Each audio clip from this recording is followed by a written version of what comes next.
Hi dear students, welcome to Geeta's classes. Now we are going to see the last minute revision for Unit 3. Unit 3 is sequences and series. In that so many methods we have studied. Let us see one by one. Unit 3.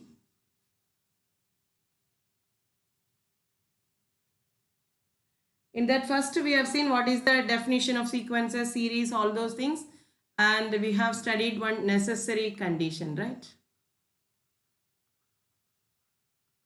What is the necessary condition? If sigma un is a sequence of a series which is convergent. If sigma un is convergent, then limit n tends to infinity, un is equal to 0. This is the proof we have studied. Then this proof is important, okay? They can ask for even university exam. So next we have seen comparison test.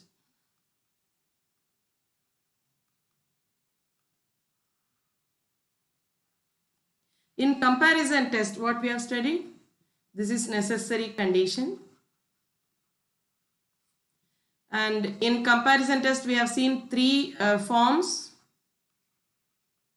First one is if sigma vn is convergent and if un is less than or equal to vn for all n, then sigma un is also convergent. And second form, if sigma vn is divergent and un is greater than or equal to vn for all the values of n, then sigma un is also divergent. Then third form is limit form we have studied. Limit form. What is the limit form? If you know limit n tends to infinity, un by vn is equal to a finite quantity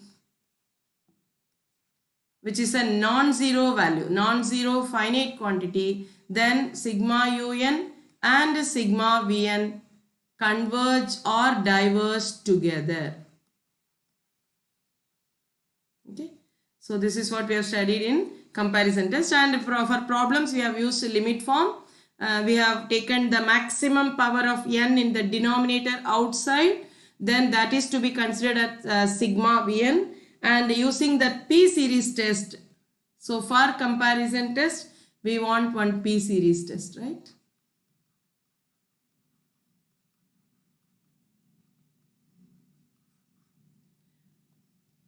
So what is p series test? It says that sigma 1 by n per p. We are discussing about this one. This is the series which is convergent. It converges if p is greater than 1 and diverges if p is less than or equal to 1. This is our p series, right? Then next test is D'Alembert's ratio test.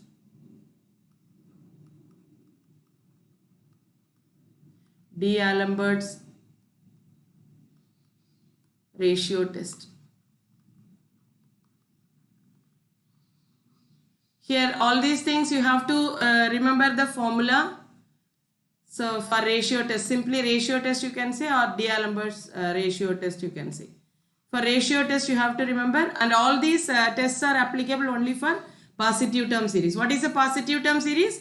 After a particular term, all the remaining terms are positive, then we can say positive term series. Initially you can have some negative terms also, no problem. After a particular term, if everything is positive, then it is called positive term series. So limit n tends to infinity, un by un plus 1 is equal to L. In some books they would have given that un plus 1 by un. You don't consider that, you will get confused. Because always here we remember L condition is same for all the tests, no? So if you consider un by un plus 1, it will be easy for you. And once again, if you want to go for either RAPS test or logarithmic test also, this will be useful, okay? So always consider un by un plus 1, this is better than un plus 1 by un, okay? So this is our L, and depending on the L value, if L is greater than 1, then sigma un is convergent. And if L is less than 1, sigma un is divergent. And if L is equal to 1, then the test fails. These are the conditions. Now, if the test fails, what we have to go, where we have to go? We have to go for either RAPS test. Here, from here, either RAPS test or logarithmic test. Either RAPS test or logarithmic test. When will you go for logarithmic? When will you go for RAPS? Actually here un by un plus 1 only will decide. If it does not contain E, then you have to go for RAPS test. Un by un plus 1 contains E, then you have to go for logarithmic test. Understood? And these two tests we are not going to use directly from D'Alembert's ratio test only. If the test fails, then only you have to go for either RAPS or logarithmic test. So generally, directly we won't go for RAPS or logarithmic. Okay, only for the failure condition of ratio test, we will use any one of this depending on the value of un by un plus 1. If it contains E, logarithmic. Try to relate them. E and log, they are inverse functions, right? So if it contains E, go for logarithmic test. If it does not contain E, go for RAPS test. Okay. And what are the formulas for RAPS test and logarithmic test? For RAPS test, it is, I have told you to remember like this, un by un plus 1, you start from this, okay? Subtract 1, then multiply by n, limit n tends to infinity. Very simple formula, this is equal to n. Similarly, logarithmic test,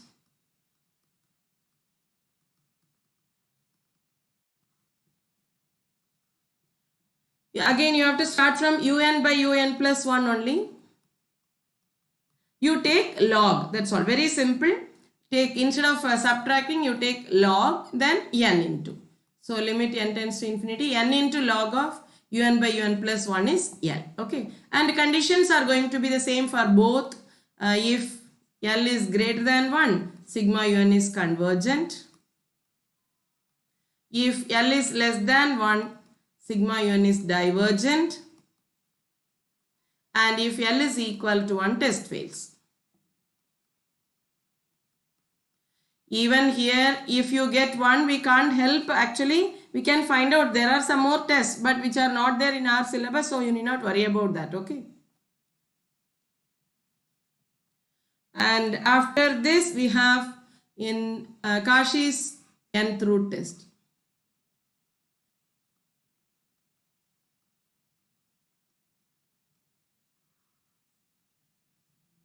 What is Cauchy's nth root test?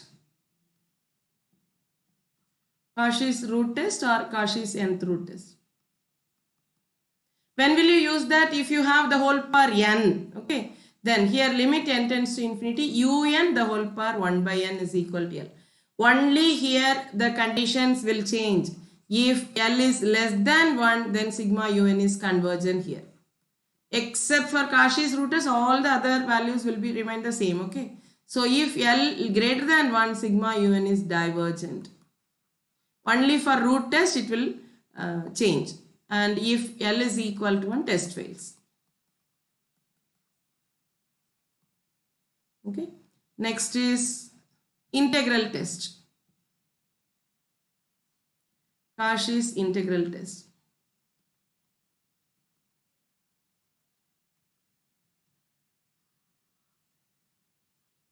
And in Cauchy's integral test, what is that? Integral 1 to infinity f of x dx. Only one condition is there, sigma f of n. Instead of un, I am considering f of n.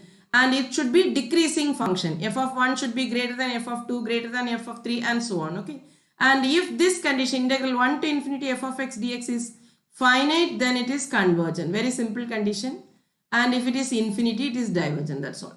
Okay. In Cauchy's integral test, integral 1 to infinity f of x dx. Considering sigma f of n as the given series. Instead of un, you take it as f of n. Okay. Sigma f of n. Next is last topic, alternating series.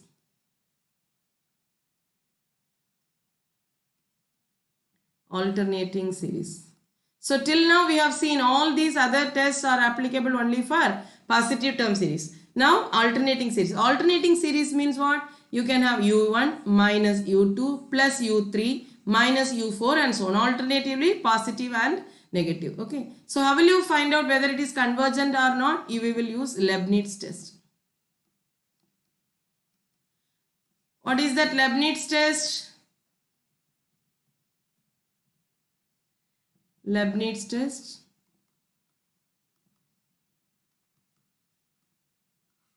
Here you have, it should satisfy two conditions. Actually, the alternating series general form, I will write it as n minus 1 un or sigma minus 1 per n plus 1 un also we can write. Sometimes we will mention n minus 1 or n plus 1. Both are correct only. Okay. Here it should be again a decreasing function. So u1 should be greater than or equal to u2, greater than or equal to u3 and so on, greater than or equal to un, greater than or equal to un plus 1 and so on. Okay. So it should be a alternating series and it should be decreasing function.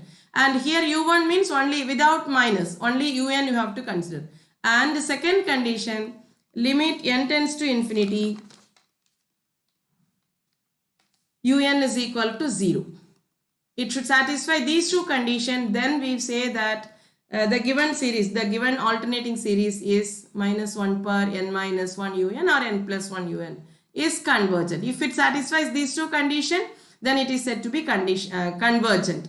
And we have two more conditions. One is absolute convergence.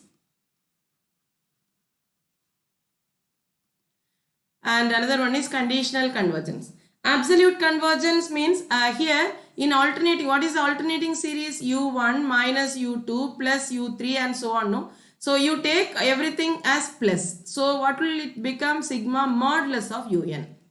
Absolute, you take only absolute value, that is sigma un, sigma mod of un. If you can prove that sigma mod of un is convergent, okay, then sigma un is said to be, the given alternating series is said to be absolutely convergent. Okay, and if sigma un is, if sigma modulus of un is divergent, after making everything as plus, it will become positive term series. Okay, then in that case, if your sigma modulus of un is divergent and using Cauchy's theorem, if you can prove that sigma un is convergent, the given alternating series is convergent, then it is said to be conditionally convergent. Okay, this is conditional convergence.